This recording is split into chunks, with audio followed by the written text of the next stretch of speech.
Welcome, dear listeners, to a story unlike any other. A tale of terror, of whispered legends, and of a school where no one ever leaves. Not by choice, at least. Hidden deep in the fog-choked woods, behind towering iron gates, lies Blackwood Academy. A boarding school untouched by time, shrouded in mystery. Generations of students have entered, eager to learn, yet none have ever returned to tell their tale. Parents wait endlessly for letters that never arrive. Their children? Lost in the school's darkened halls, their names erased from history. But why? Why do the students of Blackwood Academy never graduate? What force lingers within its cold, candlelit corridors? Some say the school is cursed, that an ancient evil binds the souls of those who step inside. Others whisper of a headmaster older than time itself, one who collects more than just knowledge. Tonight, you will embark on a terrifying journey across 8 generations, each one swallowed by the shadows of Blackwood Academy. Their stories will unfold before you, revealing the horrors lurking in the walls, the creeping hands that clutch at students in the dead of night, and the unbreakable fate that awaits them all. Now, before we begin, answer me this. Would you step foot into a school where no one has ever graduated? Comment below with your thoughts, and if you dare to hear the rest of this chilling tale, don't forget to like, subscribe, and share. The more you share, the more souls we have to witness the horror together. Are you ready? Let us step inside the gates of Blackwood Academy, where the students never graduate. The year was 1782, and the Blackwood Academy for the Gifted had just opened its towering gates to its first generation of students. The school was nestled deep within the mist-laden valley of Ravenshade, a place untouched by time, where the wind whispered through the skeletal remains of dead trees and the crows circled ominously above. The first student to step inside was Elias Blackwood, a 15-year-old boy with an inquisitive mind and an insatiable hunger for knowledge. He was the son of a scholar, raised on books and taught that education was the greatest weapon a man could wield. He, along with 19 other students, had been selected to attend the prestigious school. It was an honor, his father had said, but the moment Elias crossed the black iron gates, a shiver ran down his spine. The school itself was a monstrous thing, a Gothic cathedral of education, with towering spires that clawed at the heavens and windows that were nothing but empty black eyes, staring into the souls of those who entered. The headmaster, a gaunt man known only as Headmaster Aldrich, stood at the entrance, his robes as dark as the abyss, his skeletal fingers entwined in front of him. "Welcome, scholars!" Aldrich's voice was like dry parchment scraping against stone. "You have been chosen to receive an education like no other. Knowledge is power, and power is eternal." Elias felt his heartbeat quicken. Something about the way Aldrich spoke made his blood run cold. But he ignored the feeling, stepping forward with the rest of the students. The gates behind them slammed shut, sealing their fate. The Whispering Halls. The inside of Blackwood Academy was as magnificent as it was unsettling. Towering bookshelves lined the halls, stretching into ceilings so high that one could barely see where the walls ended. Chandeliers coated in wax and dust flickered dimly overhead. But it was the portraits that caught Elias's attention. Lining the halls were paintings of former scholars, their faces eerily lifelike. Some had eyes that followed as one passed, while others seemed to shift ever so slightly when no one was looking.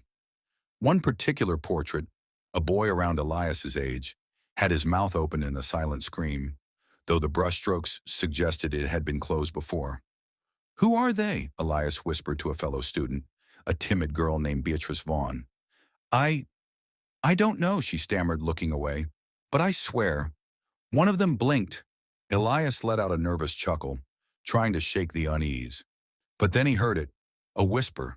It was faint, almost like a breath against his ear. "Don't stay past midnight." He whirled around, but no one was behind him. The corridor was empty except for the looming paintings. The Midnight Rule. As night fell, the students were led to their dormitories, cold stone chambers with canopy beds that looked centuries old. The wooden floorboards creaked underfoot, and the wind howled through the thin glass of the windows. A candle was placed beside each bed, the only source of light once darkness swallowed the room. Before leaving, the headmaster gave one final warning. "Under no circumstances," Aldrich said, his voice low, "are you to leave your rooms after midnight. Should you hear knocking, footsteps, or voices calling your name, ignore them." The warning sent a chill through the students, but Elias was too curious for his own good. That night, as the clock struck 12, the first scream echoed through the halls. Elias sat upright in his bed, heart pounding.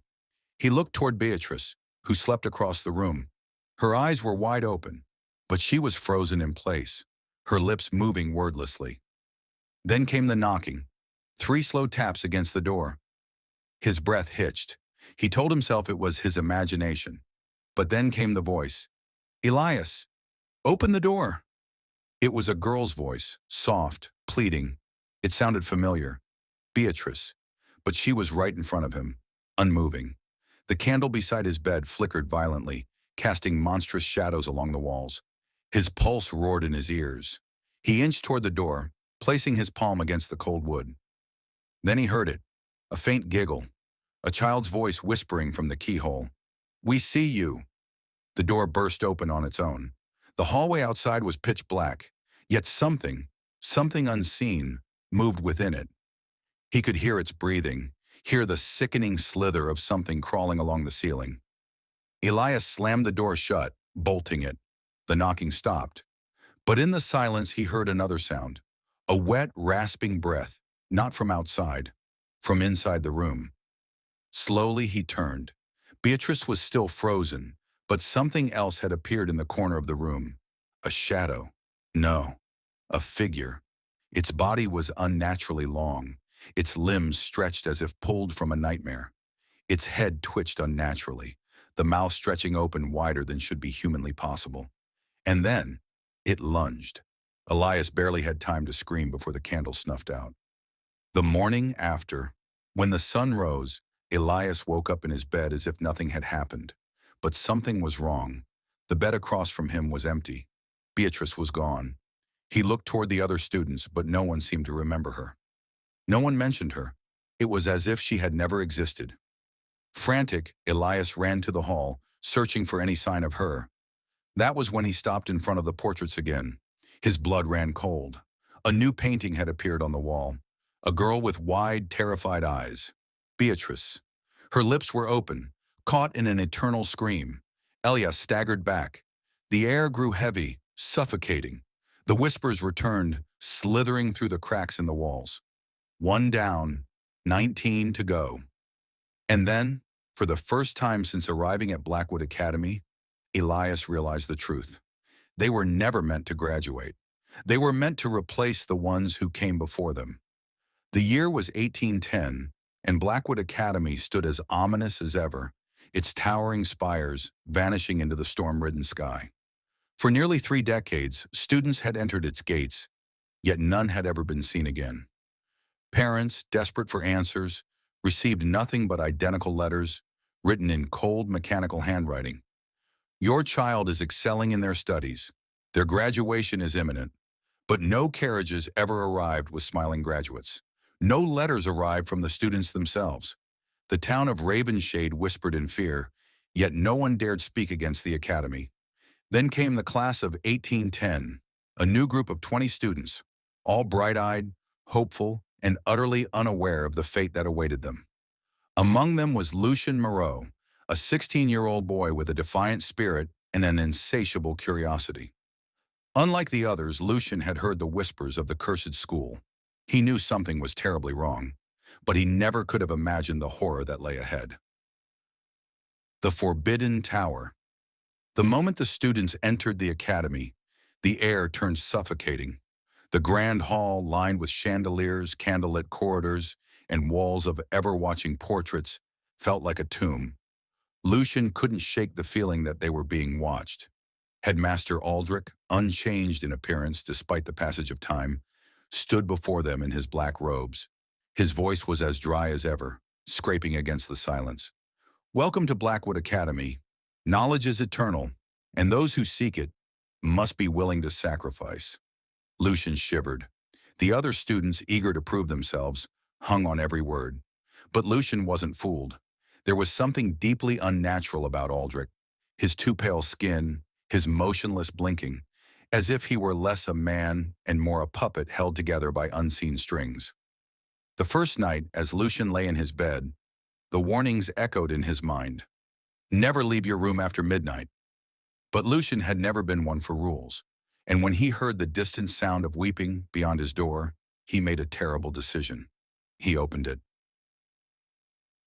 The shadowed staircase. The hallway was empty, save for the flickering candlelight that barely kept the darkness at bay. The crying had stopped. Then from the end of the corridor, a figure appeared. A girl, her nightgown torn, her hair in wild disarray. Her eyes were hollow, sunken as if she had been awake for centuries. "Help me," she rasped. Lucian stepped forward cautiously. "Who are you?" She took a trembling step closer. Her shadow didn't move with her. "They took my name," she whispered. "They will take yours too." Lucian's breath hitched. Then she pointed, past him, toward the end of the hall, toward the forbidden tower. "Find the ledger," she said, "before it's too late." And then, before his eyes, she withered away, her skin cracking like porcelain, her form collapsing into nothing but a pile of dust and old fabric. The candlelight flickered. The air turned ice cold. And then he heard them. Footsteps, slow, deliberate, coming toward him. Lucian spun, heart hammering. From the far end of the hall, a shadow crawled along the floor. Wrong, unnatural, its limbs twisting as though it had been shattered and put back together all wrong. Lucian ran. The Ledger of the Lost. Lucian's feet carried him to the one place no student was ever meant to go. The Forbidden Tower, a spiraling mass of stone and dust that loomed over the academy. The door should have been locked. It wasn't. Inside, the air was thick with the scent of rotting parchment. Dust choked the room, and books lay scattered across the floor. And then, at the center of the room, he saw it. A massive ledger, bound in what looked disturbingly like pale, stretched skin. He opened it. Inside, names filled the pages. Dozens, hundreds, every student who had ever entered Blackwood Academy. Lucian flipped through frantically. The names were all marked with the same word, reclaimed. Then at the very last page, he saw something that made his stomach churn. The class of 1810 was already listed, every name, including his own. A deep, guttural laugh echoed through the chamber. "You shouldn't be here, boy." Lucian turned. Headmaster Aldrich stood in the doorway. But he wasn't alone. Behind him, 20 figures emerged from the shadows, former students, their faces twisted in agony, their eyes hollow. Their mouths opened in silent screams, as if they had tried to cry out, only to have their voices stolen. "Knowledge is eternal," Aldrich whispered. "And now, so are you." Lucian tried to run, but the moment he turned, something cold latched onto his ankle. He screamed. Darkness swallowed him whole. The next morning. When the students woke up the next day, there was one less bed occupied. Lucian Moreau was gone. The other students barely seemed to notice. Their minds felt fogged, their memories fragmented. They had a vague sense that something was missing, someone was missing, but the feeling soon faded. By breakfast, no one remembered Lucian at all. But as the students passed through the hallway, something new caught their attention. A portrait had appeared overnight, a young man with wild, terrified eyes. Lucian. His mouth was open, frozen in a scream. And beneath the painting, scrawled in letters too faded to read before, were the words, "They never leave." Blackwood Academy remained unchanged, its spires slicing through the sky like jagged bones. The portraits in the halls had grown in number, the faces frozen in eternal screams. Yet still, the school welcomed new students, their parents blissfully unaware of the fate that awaited them. It was now 1845, and another 20 students entered through the academy's towering gates. Among them was Theodore Graves, a 17-year-old with a sharp mind and an eye for detail. Unlike the others, Theodore was not fooled by the grandeur of the academy. There was something deeply, profoundly wrong about this place. He would soon learn that curiosity was a dangerous thing. The forgotten lesson. The students were led through the halls, past the ever-watchful paintings, past the library where books whispered when no one was looking. Headmaster Aldrich, unchanged, untouched by time, gave the same speech he had given for generations. Knowledge is power, and power is eternal. Theodore felt a chill creep down his spine. There was something unnatural about Aldrich's voice, something empty, as if the man were merely a vessel for something far older. The day's lessons were strange. There were no math problems, no history lessons. Instead, the students were taught languages no one spoke, symbols that hurt the eyes to look at, and in the center of the grand hall stood a black stone pillar, covered in carvings that pulsed, as if alive. Theodore leaned toward a classmate, a girl named Esther Whitmore. "Have you noticed? The teachers never blink." Esther paled. "The students from last year, where are they?" Neither had an answer. That night, the first student disappeared. The hollow ones. Theodore awoke to the sound of breathing, low, ragged, coming from the hallway. He sat up, his pulse hammering. Across the room, Esther was awake too, eyes wide with fear. Then the door creaked open. A student stood there, James Wilcox, one of their classmates. But something was wrong. His head was tilted at an unnatural angle, his skin pallid. His eyes were gone, leaving only black, cavernous holes. "You shouldn't be awake," James rasped. His voice was layered, more than one voice speaking at once. Behind him, more figures appeared. Former students. Their bodies were twisted, hollow, like something had been scooped out of them. They moved jerkily, as if they were being puppeteered by unseen hands. Theodore grabbed Esther's hand. "Run!" They sprinted down the corridor, the hollow ones following, bodies dragging, heads twitching, mouths whispering secrets that should never be heard. They reached the library, slamming the doors shut. "What are they?" Esther gasped. Theodore scanned the shelves desperately, and then he saw it. An ancient, leather-bound book. Its title had been scratched out, but as soon as he touched it, whispers filled the room. "Read it." Theodore hesitated. Then the door shattered. The Book of Names. The hollow ones poured in, their movements disjointed, their whispers merging into an unholy chant. Theodore flipped open the book. The pages moved on their own. And then he saw it, a list of names. Every student who had ever entered Blackwood Academy. Every name crossed out, except one, his own. The hollow ones froze. "Say it," Esther whispered. "Say your name." Theodore licked his lips. "Theodore Graves." The hollow ones screamed, their bodies convulsed, their hollow eyes weeping black tears. The whispers turned to shrieks as their bodies collapsed into dust. The library fell silent, but on the last page of the book, new words had appeared. "They are not gone.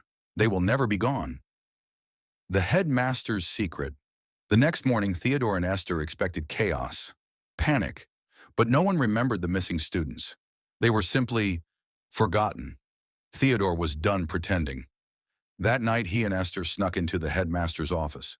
The walls were lined with books, but one in particular caught Theodore's eye.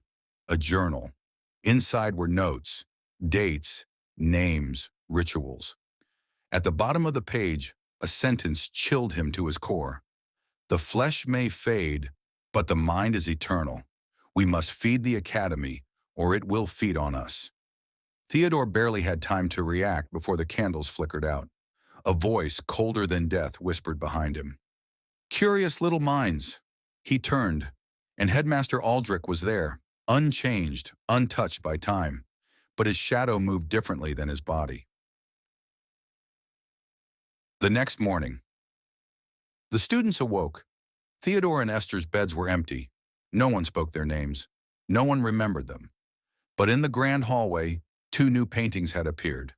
A boy with piercing eyes, his mouth frozen mid-scream. A girl beside him, tears streaking down her face. And beneath them, in faded letters, "Their knowledge is eternal." The autumn of 1882 arrived with a bitter chill, and once again, Blackwood Academy opened its gates. The school never changed. Its towering spires still clawed at the sky. Its windows still reflected nothing but darkness. And its halls were lined with portraits that whispered when no one was looking. Another 20 students entered, unaware of the curse that clung to the school like a rotting veil. Among them was Elias Thorne, a quiet yet sharp-minded student who had no family name to inherit, a boy who had spent his life searching for a place to belong. He thought Blackwood was his fresh start. He was wrong. The warning in the walls. From the very first night, Elias knew something was wrong. His dormitory was silent, far too silent for a place filled with students. The air was too thick, suffocating, like something unseen was watching. The school did not creak, did not settle like normal buildings. Instead, it breathed. Then came the first warning. It was the second night when Elias awoke to a scratching sound, soft at first, then insistent. The others in his room did not stir. Slowly he turned toward the wall. And there, etched into the stone, were fresh words. Do not let them mark you. Elias shivered. Who had written it, and what did it mean? Then he noticed something else. Beneath the words, a handprint was forming, fresh, as if someone on the other side was pressing against the wall. Then the fingers twitched. Elias bolted from the room. The marked ones. The next morning, Elias tried to talk to his classmates about the warning, but they were acting strange. A boy named Victor Hale, who had been full of life the day before, now sat at the breakfast table staring at nothing, his hands unmoving, his food untouched. Elias nudged his shoulder. Victor? Victor turned his head too slowly, and when he looked at Elias gasped. Victor's eyes were completely black. Not just the pupils, the entire eye, a depthless void, as if something had hollowed him out from within. They will take you too, Victor whispered, in a voice that wasn't his own. Elias stumbled backward. His breath came in short gasps. The other students didn't react. They did not even blink. Then Elias saw something worse. Victor's wrist was branded, a deep, dark mark in the shape of the Blackwood sigil. And it was still burning. The graves beneath the school. Elias was not a fool. He knew he had little time before he became like Victor. That night, he stole away from his dormitory, moving through the halls of Blackwood. The portraits watched him go. Their eyes followed his every step. Some faces even shifted, their expressions twisting in silent agony. But Elias kept moving. Something deep inside him whispered, told him where to go. The basement. Few had ever gone down there. The teachers never spoke of it. The students never asked. The door was unlocked. Inside, it was cold. The kind of cold that seeped into your bones, that stole the breath from your lungs. But Elias was not alone. Rows upon rows of graves lined the stone walls, unmarked, forgotten, endless. And the worst part? The earth was still shifting. The dead that never leave. Elias crept closer. The ground beneath his feet felt wrong, as if something beneath was breathing. Then from the shadows a hand shot out. Elias barely had time to react, as fingers curled around his ankle, cold and unnaturally strong. The ground split open, and from the graves figures began to rise. They were not human, not anymore. Their faces were gone, just empty voids where their features should have been. Their fingers were too long, stretching and bending like broken bone, and they whispered, a language Elias could not understand, but felt inside his head. We are still here. We are still here. Elias kicked free, scrambling backward, as the graves erupted, the bodies crawling from the soil. He ran, but the basement shifted around him, corridors twisting, doors appearing and vanishing. Then ahead of him, a new passage appeared. At the end stood a door, and carved into the wood were the same words he had seen on his wall. Do not let them mark you. The marking ritual. Elias threw himself inside, slamming the door shut behind him. The room was small, and at its center, an altar stood, covered in chains. And then, he saw it, a book bound in something that looked like flesh. He hesitated, then stepped forward. His fingers brushed the cover, and something deep within the school screamed. The next morning, The students awoke. Elias Thorne's bed was empty. No one remembered him. No one spoke his name. But in the grand hallway, a new painting had appeared.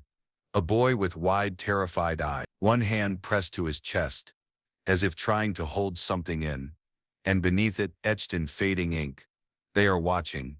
They are waiting." The year was 1921, and the air around Blackwood Academy was thick with the scent of damp earth and something more, something rotten beneath the surface. The school remained untouched by time. Its spires stretched skyward, blacker than the night itself. The windows absorbed light instead of reflecting it, and the grand hall echoed with the footsteps of those who no longer walked its corridors. Among the new students that year was Margaret Lovell, a girl with keen eyes and a sharper mind. She had always sensed things others could not, always heard whispers where there should have been silence. She did not yet know that Blackwood was waiting for her. The bell that never rings. Margaret noticed it immediately. The Blackwood bell. It hung in the center of the school courtyard, an ancient iron monstrosity, its surface scarred by time. "It never rings," a classmate told her. Margaret frowned. Why have a bell that doesn't ring? No one answered, but that night, as she lay in bed, she heard it, a single low chime, deep, hollow, wrong, and with it came the whispers. The children in the fog. The next morning, Blackwood was different. A thick fog had settled over the school, so dense that students could barely see past their own hands. Margaret stepped outside, shivering. Then she saw them. Figures moved within the mist. At first she thought they were students, until she noticed the way they floated, gliding unnaturally through the air. Their faces were blurred, like an artist had erased their features with a careless hand, and their mouths never moved. But Margaret heard them whispering, "The bell has rung. The bell has rung. The bell has rung." Then one of them turned to face her directly. Its mouth split open, far too wide, stretching ear to ear. Margaret stumbled back, heart pounding. The fog tightened around her, and then, just as suddenly as it had come, it was gone. The secret beneath the tower. Margaret was not one to ignore danger. Something was terribly wrong with Blackwood. She began searching, listening to the whispers in the walls, watching the portraits that moved when no one looked. She found a passage beneath the school, a hidden staircase winding down, deep into the dark. It led to a burial chamber, and there, beneath the bell tower, were rows of small child-sized coffins. But the lids were not nailed shut. They were open, and they were empty. The ringing comes again. That night, the bell rang a second time. The ground shook, the air grew cold, and this time the students vanished. One by one, they disappeared into the fog. Silent, swift, forgotten. Margaret ran, her breath sharp in her throat, the whispers now screaming in her ears. "The bell has rung. The bell has rung." She tried to reach the front gates, but they were gone. The school had shifted, rearranged itself, trapping her inside. She turned, and the faceless children were waiting. The final toll. Margaret did the only thing she could. She ran for the bell tower, climbing the ancient, crumbling stairs. She reached the top where the bell hung motionless. Yet somehow it rang. She reached for the rope, determined to stop it. But as she pulled, the bell did not stop. Instead, the world ripped apart. The fog exploded outward, the whispers turning into screams of the lost. And then, silence. The next morning, Margaret Lovell was gone. No one remembered her. No one spoke her name. But a new portrait appeared in the hall. A girl standing beneath a bell that did not move, her face frozen in a silent scream. And beneath it, written in trembling script, "The bell has rung." Blackwood Academy remained unchanged, standing defiant against time itself. While the outside world embraced a modern era, neon lights, televisions, and technology, Blackwood refused to evolve. The air remained heavy with secrets, the halls thick with shadows that moved when no one was looking. The portraits lining the grand hall still carried the watchful gazes of those who should have been long forgotten. This year among the new students was Eleanor Ellie Blackwell, a girl known for her fearless nature and insatiable curiosity. But Blackwood had swallowed the fearless before, and Ellie was about to stumble into something that had been waiting for her all along. The unfamiliar portrait. Ellie noticed it on her first day, a painting that did not belong. The Academy's portraits were old, depicting headmasters and students long dead, their gazes hauntingly sharp, but this one was different. It showed a girl in a midnight blue uniform, standing in front of Blackwood's towering gates, her hair cascaded in soft waves, her face frozen in an expression that wasn't quite a smile. There was no nameplate beneath the portrait, no indication of who she was, but Ellie could swear the girl was looking at her. The whispering canvas. Days passed, and Ellie began hearing things. Soft whispers, faint and distant, always coming from the portrait. She tested it, stepping closer, only for the murmurs to fade into silence. Then one night she awoke to a scratching noise. Her heart pounded. She turned her head toward the portrait and saw the girl's hand pressed against the inside of the canvas, scratching, trying to get out, a name that shouldn't exist.